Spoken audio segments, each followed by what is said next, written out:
केशव और माधवी एक किसान दंपति हैं। दोनों के पास अपार धन संपत्ति है। दोनों के खेत में हर दिन सैकड़ों मजदूर काम करते हैं। एक दिन खेत में काम करते समय केशव देखता है कि एक बूढ़ी अम्मा बुखार से तप रही है, फिर भी खेत में काम कर रही है। केशव अम्मा से कहता है, अरे अम्मा, इतनी धूप में ऊपर से तुम्हें बुखार है, तुम खेत में काम क्यों कर रही हो? तो इस पर बूढ़ी अम्मा कहती है, अरे बेटा, मेरे घर में कमाने वाला कोई भी नहीं है, इसलिए मुझे ही हर हालत में काम करना है, नहीं तो मैं अपने छोटे छोटे नाती पोतों को क्या खिलाऊंगी। केशव बहुत ही दयालु स्वभाव का है।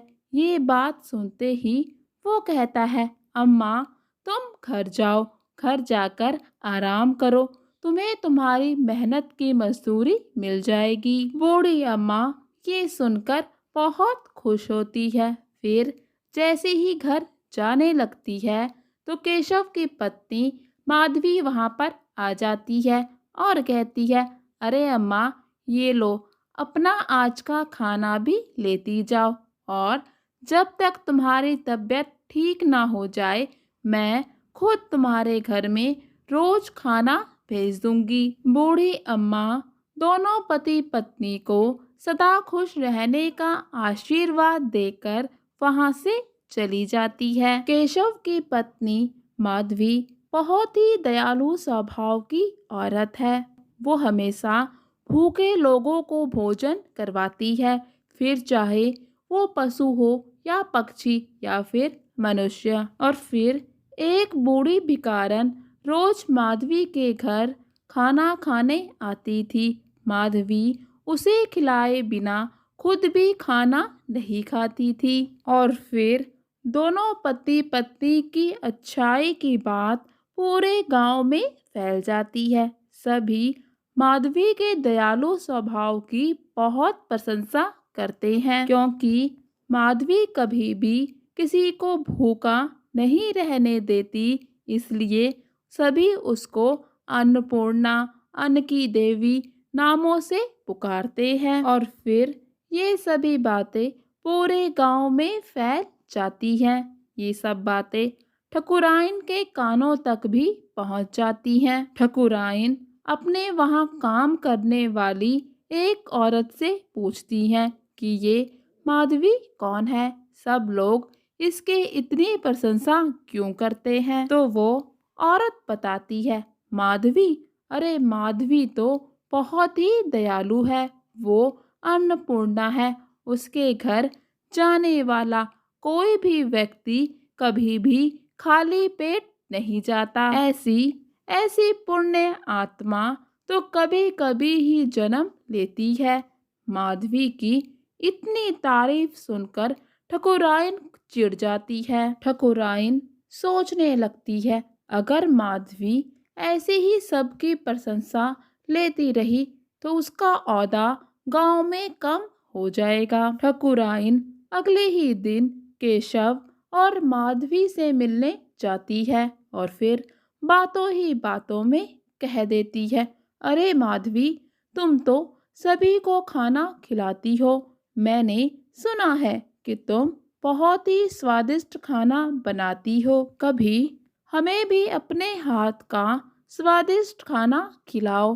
तो फिर माधवी कहती है, जी ठकुराइन, आपका जब भी मन हो आ जाइए। माधवी की बात सुनकर ठकुराइन को जैसे मौका मिल गया हो तो वो कहती है, हाँ बिल्कुल, तो हम कल ही आएंगे, लेकिन मैं अकेले नहीं आऊंगी, मेरे साथ मेरे और भी लोग आएंगे, बहुत सारे लोग। माधवी को ठकुराइन की बातें थोड़ी सी अजीब लगती हैं, लेकिन फिर वो इन्हें अनदेखा कर देती है। और फिर अगले ही दिन बहुत सारे लोग केशव और माधवी के घर में खाना खाने आ जाते हैं, जिससे धीरे धीरे करके सारा अनाज खत्म होने लगता है। लेकिन फिर भी वो ईश्वर पर भरोसा नहीं छोड़ते। माधवी केशव से कहती है, अजी तुम चिंता ना करो, हमारे साथ भगवान का आशीर्वाद है और वो हमारे घर में खाना कभी भी कम नहीं पड़ने देंगे। और फिर खाना खाने वालों की संख्या बढ़ती ही चली जाती है। दोनों पति पत्नी सभी को खाना खिलाते हैं। इस बीच वो भूल जाते हैं कि ठकुराइन ने आज उनके घर पर खाना खाने आना है। दोनों अब बहुत ही परेशान हो जाते हैं। इतने में ठकुराइन भी वहां पर आ जाती है। पहले से पता है कि केशव और माधवी के घर में खाना खत्म हो गया है, इसीलिए उसने जानबूझकर पूरे गांव को खाने का न्योता दिया है ताकि केशव और माधवी को नीचा दिखा सके। ठकुराइन को अंदर बिठाकर केशव और माधवी अपने घर के रसोई घर में आते हैं। दोनों बहुत परेशान हो जाते हैं। दोनों सोचने लगते हैं कि अब ठकुराइन को खाने में क्या खिलाए। सारा खाना खत्म हो चुका है। इतने में वो बुढ़िया जो रोज खाना खाने आती थी वहां पर आ जाती है और माधवी से कहती है, बेटी क्या तुम आज मुझे खाना नहीं खिलाओगी और तुम आज इतनी परेशान क्यों दिखाई दे रही हो। माधवी बूढ़े भिखारिन को बताती है कि आज उसके घर पर बहुत से लोग खाना खाने आए थे और सारा खाना खत्म हो चुका है। उसके घर में ठकुराइन भी खाने के लिए बैठी है लेकिन खाना नहीं है, इसीलिए वो इतना परेशान है कि अब वो ठकुराइन को क्या खिलाएगी। तो फिर बूढ़ी भिखारिन कहती है, तुम एक बार हांडी में देखो तो क्या पता थोड़ा सा खाना बचा हो। बुढ़िया के कहने पर जैसे ही माधवी देखती है तो पूरी की पूरी हांडी खाने से भरी होती है, जिसे देखकर वो बहुत ही हैरान रह जाती है। फिर बूढ़ी काकी कहती है, देखो माधवी बेटा, तुमने आज तक किसी को भी अपने घर से भूखा नहीं जाने दिया। तुम्हारी दिल और नियत बिल्कुल साफ है, इसीलिए भगवान ने भी तुम्हारा साथ दिया, तभी तो हांडी भरी पड़ी है। और ये मेरा आशीर्वाद है कि तुम्हारी हांडी कभी भी खाली नहीं रहेगी, ये हमेशा अन्न से भरी रहेगी। और फिर माधवी ठकुराइन को खाना खिलाती है। ठकुराइन अपने सामने खाना देखकर बहुत हैरान रह जाती है क्योंकि वो जानती थी कि केशव के घर में खाना नहीं बचा। फिर ये खाना कहाँ से आया। और फिर माधवी ठकुराइन से कहती है, अरे ठकुराइन, आप तो कुछ भी खाना नहीं खा रही, कहीं आपको ये तो नहीं लग रहा कि हमारे घर में खाना खत्म हो गया।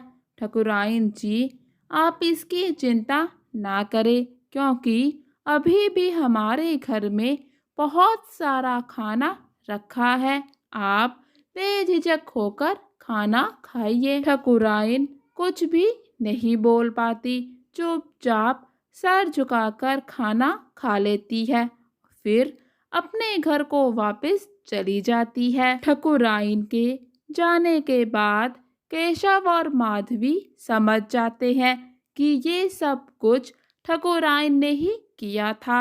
उसी ने गांव के सभी लोगों को खाने का निमंत्रण देकर हमारे घर पर बुलाया था ताकि हमारी इज्जत खराब कर सके। फिर दोनों ही जने ईश्वर का धन्यवाद करते हैं कि आज उनकी कृपा से उनके घर में इतने सारे लोगों ने खाना खाया, फिर भी खाना कम नहीं पड़ा।